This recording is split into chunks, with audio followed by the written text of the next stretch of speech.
We wrap up the Panthers' Week 3 game against the Nebraska Cornhuskers. Nebraska gets the win 34-3, but Coach, the football game started, and it looked like it was going to be an even football game from start to finish. Both teams put together really good drives, came away with points at the end of the opening drives for both teams. Yeah, it was the initial energy that comes out of that a game like that.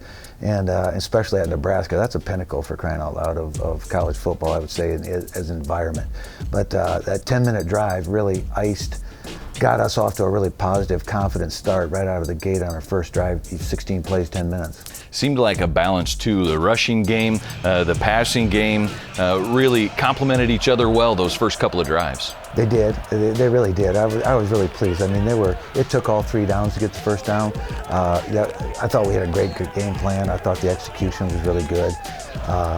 There was times, of course, you're going to make some errors in the game you wish you had back, but at the same time, I was very pleased with our football team and very pleased with how we handled the environment and really took on the Cornhuskers. The Panther offense finished that opening drive with a 32-yard field goal made by Caden Palmer. Coach, I thought that first half, the offensive line looked really, really strong. You kind of got to tip your cap to Jared Penning, Tristan Roper, Blake Anderson, Kean Camerline, Hayden Amos, and Josh Volk. I thought that offensive line really was in control a majority of that football game. Well, they were the players of the week in that group, and for that reason, because that 10-minute drive kind of set the tone.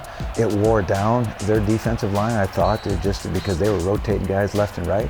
And then not only that drive, they sustained it the game. There was times that I thought their D-line was great.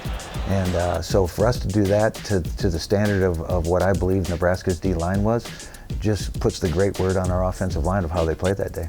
UNI's offense averaged over 3.5 yards per carry in the ground game, had sustained drives in that first half, just couldn't kind of finish a couple of those. Amari Pesic-Hickson, Omaha guy, we had a story on him last week, kind of a homecoming for him, close to 40 yards. Ty Edwards also close to 40 yards, and everything that they earned was physical, and it was hard rushing yards on Saturday. Those two backs have been really set the tone of our team this year. How they're running, every pile is moving forward. They are what is a representation of, we talked about our O-line, our tight ends and other thing. They represent because you're seeing them getting those positive yards after initial contact as well, and they're running hard.